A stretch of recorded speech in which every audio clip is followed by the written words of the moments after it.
नमस्कार, मैं अमित निराला। आज हम चुनाव प्रचार को लेके, चुनावी रैलियों को लेके और कुछ पॉलिटिकल पार्टी को लेके, जो समाज में इस तरह की चीज़ें अभी हम लोग देख रहे हैं। बहुत सारे पार्टी रैलियां कर रहे हैं, बहुत सारे पार्टियां जो अपने अपने आप को साबित करने के लिए बता रहे हैं कि हम समाज में ये विकसित करेंगे, राज्य को ऐसे विकसित करेंगे। उसी चीज़ को देखते हुए आम जनता प्रगति पार्टी से हमारे बीच आशुतोष नारायण जी आए हुए हैं। आज इनसे कुछ खास बातचीत करेंगे कि किस तरह की चीज़ हमारे समाज में और किस तरह की हम प्रगति की बात करेंगे, किस तरह की विकास की बात करेंगे। तो एक बार हम मिलते हैं आशुतोष नारायण जी। जी नमस्कार सर। नमस्कार, बहुत बहुत धन्यवाद। आपने अपने प्लेटफॉर्म पे हमें समय दिया है आने वाले चुनाव को लेकर के, जो बिहार की जनताओं की समस्या है और कई सारी पार्टियां जो आई हैं, जो आप कह रहे थे प्रलोभन दे रही हैं जी, पीछे भी दी है और अभी भी दे रहे हैं जी, इस पे बात करने के लिए आपको बहुत बहुत धन्यवाद। जी। अच्छा, जैसे कि देख रहे हैं कि हर साल जो कभी ना कभी चुनाव को लेकर बात होती है, चुनाव का प्रचार प्रसार होता है, उस बीच में सरकार का कुछ नया जो इफेक्ट आता है समाज को लेके कि आप डॉक्यूमेंट्स चेंज कीजिए, आधार कार्ड में ये आपको ऐड करना है, ऐसे ऐड करना है, तब आपको नागरिकता प्राप्त होगी, तब आपको कुछ सुविधा मिलेगा। अगर आप ये नहीं करते हैं, ये जनता जो इसमें घबराहट सी फैल जाती है, जो नहीं जानते हैं। जनता तो एक मासूम है, उनको कैसे क्या करेंगे, उनको आप कैसे दर्शाना चाहते हैं? देखिए, आपने बहुत ही अभी मार्मिक बात बताई है। अभी जो केंद्र सरकार के है या चुनाव आयोग के हैं जी, बिहार में अचानक एक जनता के बीच में घबराहट सी पैदा कर दी है। खास करके वोटर लिस्ट में नागरिकों का वोटर लिस्ट में नाम होना चाहिए या नहीं होना चाहिए, इसको साबित करने के लिए जो एक प्रमाण पत्र मांगना शुरू कर दिए हैं। जो आज से आज़ादी के बाद हो कहें या उससे पहले के जो लोग रह रहे हैं जी, उनको अब कह रहे हैं जो आप ये प्रमाण दीजिए जो आप यहाँ के नागरिक हैं कि नहीं, तभी आपको वोट देने का अधिकार होगा। इस पे कई सारी संस्थाएं हैं या बहुत सारे एक्टिविस्ट ने याचिका भी दायर की, जिस पे सुप्रीम कोर्ट का हस्तक्षेप हुआ है।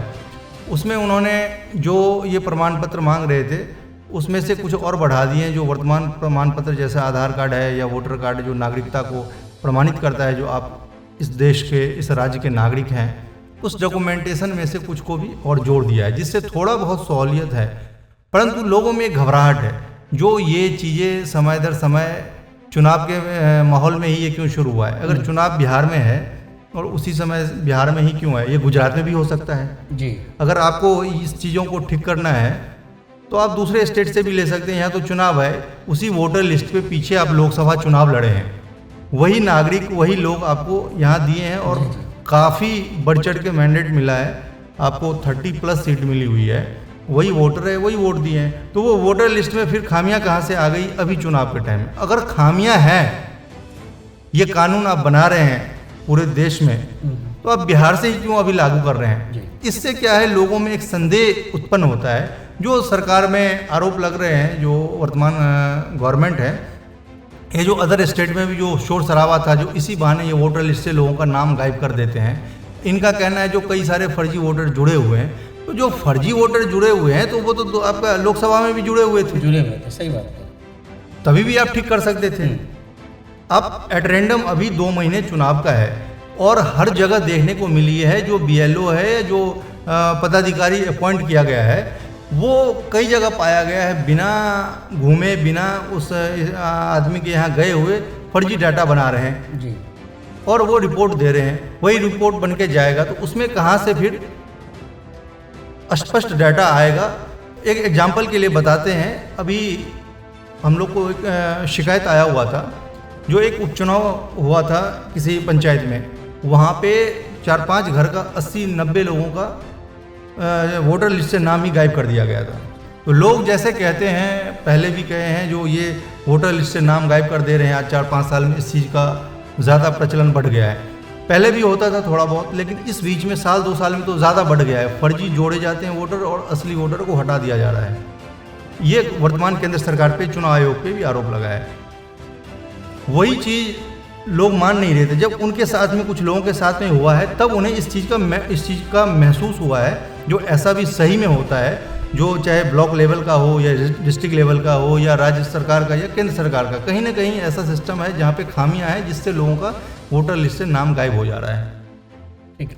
तो ये जो घबराहट है पब्लिक में बना दिया गया है, ये बहुत ही गलत है। ऐसा अभी नहीं होना चाहिए, खासकर चुनाव के माहौल में। ठीक है, आपको अगर इस चीज़ को ठीक करना है, लग रहा है देश में फर्जी वोटर जुड़े हुए हैं या पुराने लोग हैं उसका जुड़ा हुआ है, या लोग अब नागरिक का वो जांच करना चाहते हैं जो यहाँ का नागरिक है कि नहीं है, तो आप इसी स्टेट से क्यों शुरू करना चाहते हैं? गुजरात से करिए और स्टेट से कीजिए, और स्टेट से करिए। जब यहाँ भी चुनाव आने वाला है, लोगों के मन में एक डर, एक भय, आप खेती का समय है, लोग डॉक्यूमेंटेशन ठीक करवाने में लगे हुए हैं। अच्छा, जैसे कि हम देख रहे हैं अभी बहुत सारे पार्टियां जो हैं, पिछली पार्टी भी यही बात किया था कि हम विकास करेंगे, हम अपने आप को बदलाव करेंगे, हर क्षेत्र में हम बदलाव करेंगे। तो ऐसा क्या चूक हो जाती है जो फिर नई पार्टी आती है, फिर से वो एक तरह की चीज़ें हमें झालसा देता है कि हम फिर से विकास करेंगे, फिर से वही बात करेंगे। ऐसा क्या है चीज़? ये कोई ऐसा कि डॉक्यूमेंट्री पहले से उन्होंने रजिस्टर कर रखा है और कॉपीराइट हमें बता रहे हैं और हम उसमें फंसते जा रहे हैं, जनता फंसती जा रही है। और देखिए निराला जी, पहले भी और अभी भी जो भी सत्ता पाते हैं और जो सत्ताधीश होते हैं, चाहे वो पहले राजा के टाइम में हुआ करता था, फिर नवाब के टाइम आया, फिर क्राउन का टाइम आया, और अभी प्राइम मिनिस्टर, प्रेसिडेंट, मतलब प्रधानमंत्री, मुख्यमंत्री, इस रूप में जो भी कर रहे हैं, सब चाहते हैं मैं कुर्सी पाऊँ, मैं कुर्सी पाऊँ। जी, कुर्सी पाना कोई गलत बात नहीं है। और दो तरह के लोग होते हैं, खास करके बैठते हैं कुर्सी पे या पहले भी राज सिंहासन पे, या तो क्रूर शासक होते थे या आदर्शवादी होते थे। शासन दोनों का चलता था। क्रूरता के बदौलत भी वो बहुत राज करते थे और उसमें आम जनता भी सपोर्ट करते थे, तभी वो राजा बैठा हुआ, चाहे उसका सैनिक हो, उनके विचारों को मानता हो, या उस क्षेत्र के प्रजा भी बहुत उसी विचारधारा के होते थे जो उनको मानते थे। अगर नहीं मानते तो एक सिंगल आदमी, 5 आदमी बैठ के राज नहीं चला सकता है। उनको कहीं ना कहीं इस विचारधारा के सपोर्ट वाले होते हैं। तो समाज में भी इसी तरह के 2-3 लोग हैं, 2-3 टाइप के लोग मोस्टली होते हैं। एक न्यूट्रल होते हैं जिन्हें उतना समझ नहीं होता है, जो अपने जीवन यापन में लगे होते हैं। एक जो थोड़ा बहुत समझ रखता है। एक जो आदर्शवादी है, वो समाज की जो भी नैतिकता, मानवतावाद को, नैतिकतावाद को अधिक से अधिक मानते हैं, जिससे समाज में व्यभिचार, बराबरी, लगभग सबका विकास हो, इस तरह के माइंड वाले हैं। कुछ क्रूर हैं, क्रूरता के बदौलत शासन करना चाहते हैं, जो पहले भी होता था, मार काट करके किसी भाई बंधु को भी सिंहासन से हटा देते थे, बेईमानी शैतानी करके। और अब अभी भी हो रहा है, जो पूरे नैतिकतावाद को, मानवतावाद को ख़त्म करके वो चाहते हैं जल्द से जल्द मैं सत्ता में बैठूं, और उसके बदौलत शासन करना चाहते हैं, और डरा के, धमका के, गलत नियम कानून करके। तो वो सब आजकल जो लोकतंत्र में, प्रजातंत्र में ज़्यादा चल नहीं पाता है। तो वोट के बदौलत आते हैं, तो वोट कुछ जहाँ तक चल पाता है तो प्रपंच से भी प्राप्त करते हैं। उसके बाद जो ये लोक लुभावन देते हैं, विकास का वायदा करते हैं, उस वायदे में हर साल, हर पंचवर्षीय में करते हैं, पूरा हो नहीं पाता है, क्योंकि इनका उस तरह का समझ ही नहीं है या उस तरह का चरित्र ही नहीं है। ये तो सिर्फ लोकतंत्र है, तो डायरेक्ट मार काट के बैठ नहीं सकते हैं। लोगों के मत से जो पावर आएगा उसी को स्वीकार करके ही इनको बैठना पड़ेगा। तो लोगों को, आम जनता हमेशा से भोला भाला रहा है। उनके जो ठेकेदार बनते हैं वही जो बताया जाए, आदर्शवादी हो या क्रूरतावादी हो, उसमें अपना अपना प्रपंच के तहत फंसाते हैं। तो जिनका मोटो अच्छा काम करना है तो बहुत लंबे तक टिके हैं। वर्तमान में जो आप बिहार की बात कर रहे थे, नीतीश कुमार जो स्टार्टिंग में आए हुए थे, कोई बड़ा बड़ा वादा नहीं किए थे, कभी कुछ ऐसा परिवर्तन लाने की बात नहीं की, जैसे अभी नई नई पार्टी हम बदल देंगे, ये कर देंगे, सब कुछ चेंज। लेकिन वो आए, उनके अंदर में एक समझ थी, उनके अंदर में जो वर्तमान स्थिति और परिस्थिति बीती हुई थी बिहार के जनता का, बिहार के समाज का विकास का, बिहार राज्य के विकास का, उसमें उन्होंने बहुत सारे चेंजिंग किए। इसमें नो डाउट नीतीश कुमार को धन्यवाद और चावसी देनी चाहिए, जो बिहार को इतने आगे ले गए, जो बीच में बिहार की स्थिति गड़बड़ हो गई थी। केंद्र में कांग्रेस की गवर्नमेंट थी और राज्य में बीजेपी और जदयू के गठबंधन में, फिर भी कभी भी कंट्रोवर्सी नहीं हुआ। केंद्र ने काफ़ी सपोर्ट की, कांग्रेस गवर्नमेंट ने बिहार को आगे बढ़ाने में, नीतीश कुमार के नेतृत्व में और साथ में बीजेपी गठबंधन में, और वाकई यहाँ पे विकास हुआ और उनको विकास पुरुष का उपाधि भी दिया गया। 2013 में जैसे ही एनडीए गठबंधन का प्रधानमंत्री कैंडिडेट का घोषणा हुई, जो प्रधानमंत्री कैंडिडेट की घोषणा ही, वो जो वर्तमान अपने मुख्यमंत्री हैं नीतीश कुमार जी, उनका एक समय था जो विचार नहीं मिलता था। इनके आने से जब दोनों फिर से आरजेडी से अलायंस ख़त्म करके इन्होंने बीजेपी के साथ आए, जो भी कारण रहा हो, फिर से विकास की नैया डगमगाने लगी। सब कुछ होते होते एक बार उधर करते हुए अभी देख रहे हैं बिहार की जो स्थिति है अपराध के जगत में, भ्रष्टाचार के जगत में, क्षेत्र में, मतलब ऐसा कोई चीज़ नहीं है जो आपसे 20-25 साल पहले थी वो अभी नहीं है। तो अब उसमें नीतीश कुमार की जो लगाव थी बिहार से वो कम हो गई है, या उनकी शारीरिक या मानसिक स्थिति हो गई है, या वो उनको कोई ने हाईजैक कर रखा है जो ऊपर से पावर चला रहा है, जिसको यहाँ से कोई मतलब नहीं है। वो जो आता है यहाँ पे बोली लगाने के लिए, जैसे हम 1 करोड़ 2 करोड़ 5 करोड़, जैसे कोई हाट का बकरी बैल वो जो बोली लगाते हैं, इस तरह आते हैं बिहार की जनताओं का बोली लगाने, कितना लोगे, कितना दूंगा, जैसे उनके हाथ में पूरा सब कुछ है और वो हमें भूखा नंगा है, और ऐसे आते हैं बोली लगाने के लिए। ये चीज़ नीतीश कुमार भी समझते हैं, लेकिन जो एक उम्र के साथ में मोह माया बढ़ती जाती है, शायद इसलिए कुर्सी पे बैठे रहे, या क्या है जो उनके साथ में जो हटते हैं फिर आ जाते हैं, हटते हैं फिर आ जाते हैं, इससे जनता पिस रही है। जो आप बताए जैसे वोटर लिस्ट का है, जनता में घबराहट है, अभी किसानी का टाइम है, लोग अपना डॉक्यूमेंटेशन ठीक करवाए या अपना खेती पथारी जीविका के लिए कोई काम करे, और इस तरह के कई लोग लुभावन है। 2000-1000 के चक्कर में लोग अपना काम धंधा छोड़ के उसमें लगे रहते हैं। साइबर कैफ़े जा रहे हैं तो कोई कहीं जा रहे हैं, कोई कहीं जा रहे हैं। आते हैं जो भी पार्टियां आती हैं वो यहीं के होते हैं, आम लोग होते हैं। वो उठ के कहते हैं कि हम नेता नहीं, आपका बेटा है, और जब वही बेटा को हम लोग वहाँ पे खड़ा करते हैं तो फिर वही बात करते हैं कि हम मजदूर देश से हैं, हम लोग पलायन कर रहे हैं, हम लोग को बेरोजगारी है। इस पे आप क्या कहें? देखिए, जो मैं अभी बताया हूँ, बेटा नहीं नेता, 100 तरह की इमोशनली बातें जनताओं को कहते हैं। 2013 में एक आदमी आया था, भारत को बदल देंगे, देश को ये कर देंगे, 70 साल में कुछ नहीं हुआ। लोग इमोशनल हैं, खास करके यहाँ। जब यहाँ पे मुग़ल को भी स्वीकार कर लिया, डच को भी, अंग्रेज़ को भी, तो ये तो अपने देश के हैं। अब ये जो कहते हैं, लोग इमोशनल हो जाते हैं और उनके चंगुल में आ जाते हैं।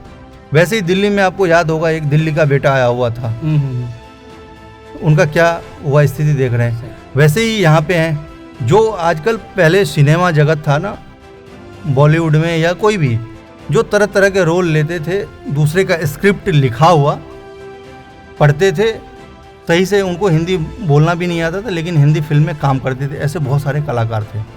वैसे ही अभी पॉलिटिकल पार्टी और नेताओं में है, सामाजिक राजनीतिक अनुभव काम करने का कोई नहीं है। कोई भूमाफिया था, कोई गुंडा था, कोई बिजनेसमैन है, कोई यूट्यूबर है, कोई कुछ है। पैसे के बदौलत और आजकल जो टेक्नोलॉजी व्याप्त हो गया, उसके बदौलत पब्लिक फिगर बन गया है। उसमें ये नेता सबसे ज़्यादा फिट हैं। बॉलीवुड वाले को भी छोड़ दिए हैं, फिल्म जगत के, नाट्य जगत के लोगों को भी पीछे छोड़ दिए हैं। जहाँ देखेंगे पूरे भारतवर्ष में, शौचालय से लेके, पेट्रोल पंप से लेके, सड़क से लेके, हर जगह तस्वीर उनका ही मिलेगा, उनका मिलेगा। तो ये जो आप कह रहे हैं, नए नए वादे, नए नए हर बार आते हैं, बेटा कह के, भाई कह के, आपके समाज का गरीब का बेटा, ये इमोशनली ब्लैकमेलिंग होता है और कुछ नहीं होता है। आते हैं गरीब का बेटा बन के, और बताएं ही जो बन जाते हैं हीरो, वो हीरो दिखने लगते हैं हर फिल्म, हर पिक्चर में, और उससे काम वादा होता नहीं है। तो फिर नए नए इमोशनली ब्लैकमेलिंग करता है। कोई देखते हैं ना, आजकल चला है प्रचलन, सन ऑफ फलना, हर जाति का तो हर राज्य का उससे जोड़ दिया जाता है। काम नहीं करना है प्रैक्टिकली कुछ जो लोगों को करके दिखाएं। तो इमोशनली, मैं क्षेत्र का हूँ तो मिथिलावादी, बिहारवादी, गुजरातवादी, मराठवादी, भाषा के नाम पे, क्षेत्र के नाम पे लोगों को इमोशनली ब्लैकमेलिंग करना। ठीक है। आपकी जो पार्टी है, वो पहले जो हमने आपसे परिचय लिया, जो हम आपके बारे में जानते हैं, तो आप एक सोशल वर्कर, समाज सेवी रहे। तो उसमें जो भी चैलेंजेस आया, आपने ज़मीनी स्तर पे काम किए हैं, देखा हुआ सब कुछ है, और सब कुछ जानते हुए फिर आपने एक पार्टी को संगठन किए। इस पार्टी को संगठन करने के बाद एक उम्मीद जगती है जनता को कि कोई नए व्यक्ति भी हमारे बीच में आए हैं। तो नए व्यक्ति आए हैं तो किस तरह की बात करेंगे? स्वास्थ्य को लेके बात करेंगे, शिक्षा को लेके बात करेंगे, रोजगार को लेके बात करेंगे। इस पे आपका क्या राय है? हाँ, आपने बताया जो हम लोग सामाजिक काम करते थे, इसके बाद पॉलिटिकल प्लेटफॉर्म या पॉलिटिकल संगठन बनाना पड़ा, राजनीतिक संगठन। इसका भी एक कारण है इसके पीछे। सामाजिक काम कर रहे थे कई सारी सामाजिक संस्थाओं के माध्यम से, व्यक्तिगत माध्यम से इसमें पार्ट टाइम अपना काम करके अर्जित करना हो, या व्यक्तिगत किसी डोनर से हो या किसी कॉरपोरेट से हो। उसमें क्या था, लिमिट रिसोर्स था, कुछ ही लोगों को कुछ ही काम कर सकते हैं। काम वो भी है, परिवर्तन का एक बहुत बड़ा माध्यम है। आप किसी भी आर्थिक रूप से कमज़ोर हो या स्किल के तहत हो, रोजगार के तहत हो, उसके माध्यम से भी लोग करते हैं और कर रहे हैं, और हम लोग भी किए हैं, अभी भी कर रहे हैं। पॉलिटिकल पार्टी बनाने का एक मकसद था 2020 का जो कोविड आया और 2021, उसमें हम लोग जो दिल्ली एनसीआर में कार्यरत थे, जितने भी केंद्र सरकार हो, वहाँ की राज्य सरकार हो, अपनी आँखों से देखे जो इनका अत्याचार, सिर्फ गोली से मार देना मर्डर नहीं कहलाता है। आप किसी को इस घर में अगर भूखे 4 दिन बंद कर दिए, मौत हो गई, तो ये भी एक क्राइम है। ये भी हत्या। आप शहर से लोगों को भगा दिए, छत से निकाल दिए, भूखे प्यासे वो कहाँ जाए, क्या करे, कोई साधन नहीं, ये सबसे बड़ा क्राइम है। और करोड़ों लोग पैदल भूखे प्यासे, गर्भवती माता हो, बहन हो, चलते रहे, और निरंकुश सरकार टीवी में आके भाषण देती रही, देखती रही। हम लोग हॉस्पिटल अस्पताल के बाहर खाना बांटते थे, लोग पापड़ लेने के लिए मार करते थे और कहते थे 10 रुपया दे दीजिए, मैं पापड़ खा के पानी पी के कम से कम जिंदा रह सकूं। तो ये जो निरंकुशता लोगों के ऊपर में विपत्ति आई है, तो विपत्ति में सहायता करना चाहिए, तो ये उल्टा उनको छोड़ दिए भगवान भरोसे, और मजा ले रहे थे, ताली बजाओ, घंटी बजाओ, दीप जलाओ जी। और खुद संस्था खोल के खरबों अरबों का फंड इकट्ठा करते रहे, जिसका नाम पीएम केयर्स फंड दिया इन्होंने। तो इन सब चीज़ों को देखते हुए लगा, जो सारी जो नई पार्टियां आई हैं दिल्ली में, जो सबसे ज़्यादा उम्मीद था पूरे भारत के लोगों को एक पार्टी से, जो नया आया है, कुछ करेगा नया, लेकिन वो सबका गुरु घंटाल निकला। उस विपत्ति के स्थिति में वो शराब बेचना शुरू कर दिया, और एक पे एक फ्री। उनके जो आइडियोलॉजी इतना यूथ को खास करके, या जो सामाजिक वर्ग हैं, जो सामाजिक एक्टिविस्ट हैं, सोशल एक्टिविस्ट हैं, जो राष्ट्र के प्रति सोचते हैं, ऐसे लोगों को बहुत धक्का लगा। उसी में से कुछ लोगों को हम लोग संगठित करके एक ग्रुप बनाए, और उससे ये पार्टी का निर्माण हुआ।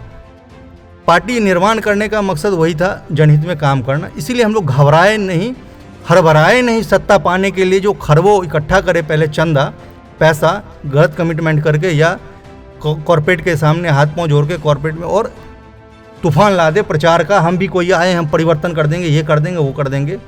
अब जब भी कॉर्पोरेट से पैसा लेंगे, एग्रेसिव मोड में चुनाव लड़ने का वो करेंगे, तो आप पहले जनता के लिए कभी नहीं काम कर सकते हैं। आप जिनसे पैसा लिए हैं, जो पैसा दिए, उनके लिए करेंगे। आप सड़क पे चले जाइए, किसी से 5 रुपया वैसे मांग के देखिए, देता नहीं है, और खरबों खरब कोई वैसे दे देता है। इनकम टैक्स का रेट पड़ता है, घर में कैश भरा रहता है, लेकिन बगल में कोई भूखे मरता है तो एक गड्डी नहीं देता है, और वो लोग फिर कोई चुनावी पार्टी या कोई धंधा देता है तो पूरा घर दे देता है। और आपको पानी की तरह पैसा बहाने के लिए पॉलिटिकल पार्टी को कहाँ से पैसा देते हैं ये लोग? अब कहाँ से ये 1 साल 2 साल में पार्टी बनाते हैं? वही केजरीवाल किया, वही अभी जो बिहार में एक आई हुई है पार्टियाँ, पानी की तरह पैसा बहा रही है, यूथ को बर्बाद कर रही है, नशे की ओर धकेल रही है, और नशे की बात भी कर रहे हैं जो हम दारू शुरू कर देंगे। दूध बेच के, दही बेच के, पनीर बेच के वो बिहार को पैसा नहीं देना चाहते हैं, वो दारू बेच के, शराब बेच के पैसा देना चाहते हैं। अमूल घुसता जा रहा है बिहार में, सुधा खत्म होता जा रहा है। अमूल गुजरात से चल के बिहार पहुंच गई, और ये ऊपर से और शराब लाना चाहती है। दूध बेच के भी बिहार को पैसा दिया जा सकता है ना, ये शराब बेच के पैसा देंगे, फिर माता बहन, भाई बंधु माता बहनों को पिटाई करेंगे, समाज में शोर शराबा खुल के करेंगे। जैसे कि अभी आपने बताया कि अमूल हमारे बीच घुसती जा रही है और सुधा हमारे बीच से निकलता है। कुछ चीज़ और हमने अभी देखा है, जो इंडस्ट्री हमारे पहले भी लगाए थे, पूर्वज भी थे, जो हमारे यहाँ नौकरी करते थे, चीनी मिल चलता था, उसमें कई लोग रोजगार करते थे। आज वो सब कुछ बंद है, तो विकास कहाँ पे हो रहा है? विकास की कहीं कोई बात ही नहीं हो रहा है। यही तो मैं कह रहा हूँ, यहाँ पे MSME बिहार के गिरिराज सिंह केंद्र सरकार में मिनिस्टर थे।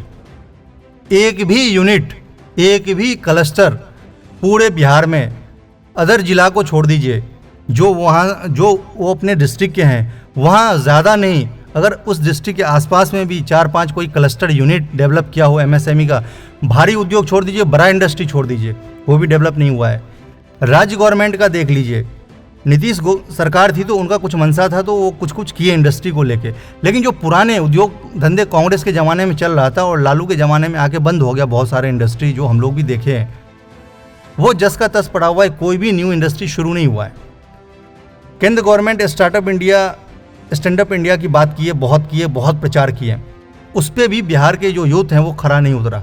तो डेवलपमेंट हुआ क्या फिर? ये सरकार इधर से उधर, इसी में उद्योग मंत्री शाहनवाज हुसैन आया, बीजेपी ने भेजी थी यहाँ पे कुछ काम करेगा, ये करेगा, लेकिन जस का तस सब कुछ है। थोड़ा बहुत डेवलपमेंट हुआ, यूथ को इनकरेज भी किया गया, लेकिन कोई एनवायरनमेंट भी इस तरह का यहाँ नहीं है। क्राइम बढ़ता जा रहा है, उद्योगपति को गोली मारा जा रहा है इस गवर्नमेंट में, तो कहाँ से उद्योग धंधे पनपेगा? यही हाल था पहले भी, इसीलिए बीच में इंडस्ट्री बंद हुई और लोग आ नहीं रहे थे। फिर से वही इंडस्ट्री शुरू हो रहा है, वही क्राइम इंडस्ट्री शुरू हो रहा है।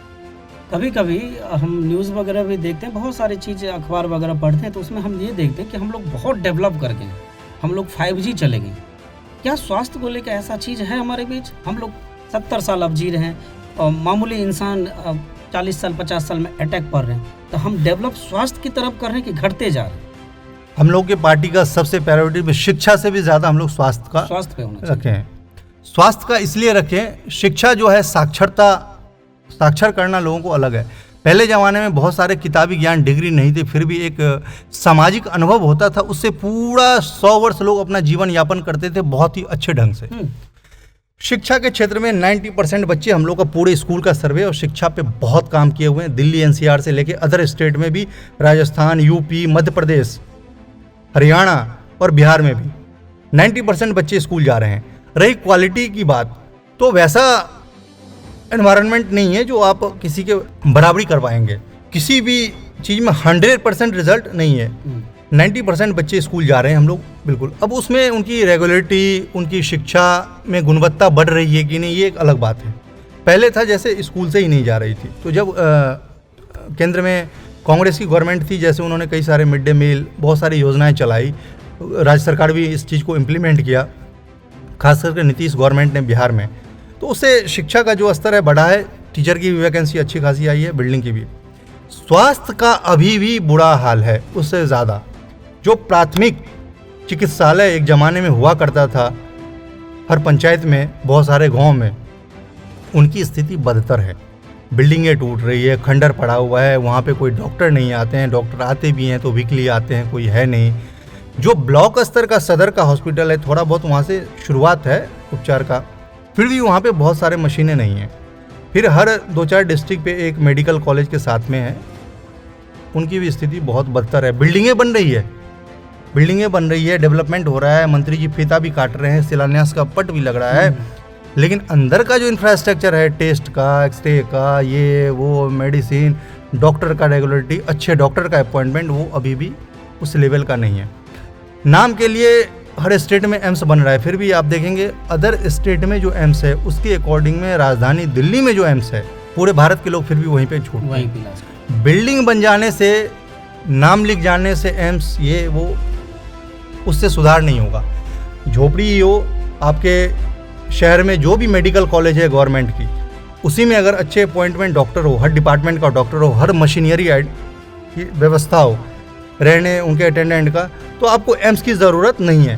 क्योंकि आधे से ज़्यादा बीमारी प्राइमरी लेवल से ही शुरू हो जाता है। जो अपने शहर, अपने कस्बे में डॉक्टर नहीं बैठते हैं प्राइमरी लेवल के, जो आप उसको फुहर भाषा में झोला छाप कहते हैं, लेकिन करे तो करे क्या, पब्लिक जो वर्तमान में दिखती है सामने, चाहे वो कंपाउंडर का रूप में हो या मेडिसिन प्रैक्टिशनर हो या मेडिसिन की दुकान करता हो, थोड़ा बहुत जानकारी रखता हो, लोग तत्काल वहीं से इलाज करके ख़त्म करते हैं। क्योंकि अपने प्राथमिक उपचार जो पंचायत लेवल पे हैं नहीं है, तो उनसे, क्योंकि शहर आना पड़ता है, खर्चे हैं, समय नहीं है, समय है तो साधन नहीं है, लोगों के पास इतनी जानकारी नहीं है जी।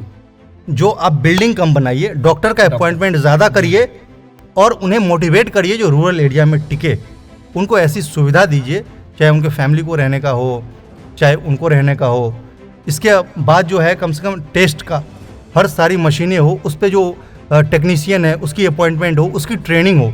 लैब में यहाँ पे आप चले जाइए, फ़ोटो कॉपी, मतलब फ़ोटो वो होता है, एक लैब का टेस्ट दूसरे पे चिपकाया जाता है। अगर ज़रूरत नहीं है, उनको लग रहा है कोई बीमारी नहीं है, तो उठा के टेस्ट उनको चिपकाया जाता है। ये मेरा प्रैक्टिकल कई सारे, मैं पटना के अगल बगल में मैं इस चीज़ को देखा हूँ।